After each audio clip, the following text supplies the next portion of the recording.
June 12, 2023, and today we are going to cover a very important topic that is about protection of children from Sexual Offence Act 2012. इस topic को cover करने के पीछे एक बहुत important reason है कि it's about I personally feel कि एक सोशल अवेयरनेस है, एक सोशल रिस्पॉन्सिबिलिटी है कि इस एक्ट के बारे में हर एक सिटीजन को पता हो। क्यों? क्योंकि आज जो हम एनवायरनमेंट देख रहे हैं आजू बाजू में, हर तीसरे या चौथे दिन आपको कुछ ना कुछ एक न्यूज़ फ्लैश होती है जिसके अंदर किसी माइनर को सेक्सुअली असॉल्ट किया गया है या किसी माइनर का रेप किया गया है। In that cases this topic holds a very important value according to me, and that's why I'm covering this, right? So we will be understanding कि POCSO Act 2012 exactly क्या कवर करता है and किस तरीके से एक माइनर को ये पूरी तरीके से सपोर्ट करता है, हेल्प करता है एंड उसको पूरी तरीके से जस्टिस दिलाने का कैसे काम करता है, राइट? बट जैसे कि हम 2012 के इस एक्ट के बारे में बात करेंगे, सबसे पहले ये समझना जरूरी है कि इसको लाया क्यों गया। इसके पहले क्या हुआ करता था? There was one act that was named as Goa children act 2003, जिसके अंदर बहुत सारे शॉर्टकमिंग्स थे। सबसे पहला शॉर्टकमिंग तो ये था कि according to that act, rape is only about the orthodox penetration of इंडोवजाइनल, right? Any other kind of penetration was not considered as a proper rape. Second thing was what कि किसी भी मेल चाइल्ड या transgender child के लिए there was no protection, it was only in consideration to the female. Third चीज सबसे important ये थी कि अगर आपको किसी भी तरीके से अगर आपके ऊपर सेक्सुअल असल्ट हो रहा है अदर देन पेनिट्रेशन, किसी भी तरीके से सेक्सुअल अटैक को वहाँ पे कंसिडर्ड नहीं था या उस एक्ट के अंदर उस चीज़ को कवरेंस नहीं दिया जा रहा था, right? So now the 2012 Act, POCSO 2012 Act covers a major part and इसके अंदर बहुत ज़्यादा improvements है। जैसे कि हमने हिस्ट्री समझ ली है, now it's time to understand कि एग्जैक्टली POCSO 2012 एक्ट जो है उसके अंदर कौन से ऐसे मेन चीज़ें हैं जिसके कारण चाइल्ड्स का इंटरेस्ट जो है या फिर चाइल्ड्स फर्स्ट जो एक्ट है इसे बोला जाता है, ठीक है? सबसे पहली चीज मतलब यह है कि any person who is below the age of 18 would be considered as a minor irrespective of what gender the person has. That is the सबसे बड़ा and major point.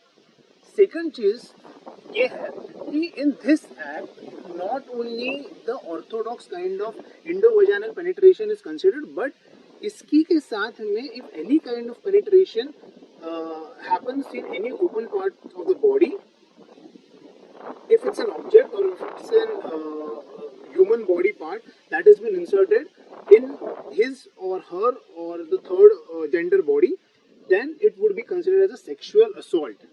That is the second major point. Third major point is what कि जैसे first act के अंदर penetration जब तक नहीं होता it was not considered as a sexual offence, इस एक्ट के अंदर even if you ask the minor child to touch your private parts or ask him or her or the third gender to touch anyone else private parts, or you yourself touch the minor's victim private parts, then too it is considered as a sexual offense. Fourth point, that is also again a very important कि if a person is reported by a minor victim of following or stalking or raising a comments that are red flag, then too a sexual assault case or sexual offense case would be registered against that person.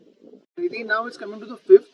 इसी के साथ में child pornography and aggravated sexual act और aggravated sexual offences भी इसके under cover होते हैं, okay? And depending upon आपका जुर्म क्या है एक माइनर विक्टिम के ऊपर, उसके हिसाब से आपके अकॉर्डिंग टू दीज इसके अंदर कहाँ पे आप फिट होते हो, कौन सा आपने गुनाह किया, उसके हिसाब से you have a different years of jail. Jail तो है इसके अंदर, ऐसा कुछ नहीं है कि आप जेल के बिना निकल जाओगे। Jail is minimum and life imprisonment is maximum, okay? अभी हम ये देखते हैं मूविंग अहेड कि नाउ व्हाट, अभी तक हमने क्या देखा? हमने हिस्ट्री देखी, हमने ये एक्ट के अंदर क्या क्या कवर होता है वो देखा। अभी हम ये चीज देखेंगे कि इस एक्ट के अंदर एक चाइल्ड के इंटरेस्ट को या फिर चाइल्ड को सेफगार्ड करने के लिए क्या क्या जो चीजें हैं वो गवर्नमेंट करती है, या फिर एक बार पुलिस के पास केस रजिस्टर्ड होने के बाद में क्या क्या चीज कोर्ट के थ्रू फॉलो होती है। ओके, सबसे पहले चीज मतलब ये है, if a case is registered, such kind of POCS Act 2012 वाला case is registered with the police officer, then it's his duty to communicate with the CWC, that is Children's Welfare Committee of India, within 24 hours. Now that committee will assign a person uh, who will make sure the socio well-being of a child is taken care. That person will also help the victim's family to get an update, मतलब जो ये make sure करेगी कि यार जो भी case के बारे में हलचल हो रही है या पुलिस से अपडेट लेकर या कोर्ट का जो भी अपडेट है वो भी विक्टिम्स के फैमिली को पूरी तरीके से सपोर्ट करने का काम उस पर्सन का रहेगा। ओके, उसके बाद ये POCSO एक्ट वाले जो केसेस होते हैं ये कोई नॉर्मल कोर्ट में नहीं होते हैं, स्पेशल कोर्ट्स इसके लिए रखे जाते हैं, जिसके अंदर मेक श्योर किया जाता है कि चाइल्ड का जब इन्वेस्टिगेशन इंट्रोगेशन हो फ्रॉम द अपोनेंट लॉयर, बहुत केयरफुली इसको किया जाता है। किसी भी तरीके से आइडेंटिटी ऑफ वो चाइल्ड को रिवील नहीं किया जाता। नेम हो गया, एज हो गया, रहना हो गया, उसका कौन से स्कूल में जाती, कुछ भी आप रिवील नहीं करोगे until and unless special court gives you that authority. तब तक किसी भी तरीके की कोई भी इंफॉर्मेशन एक चाइल्ड विक्टिम के बारे में रिवील नहीं होगी।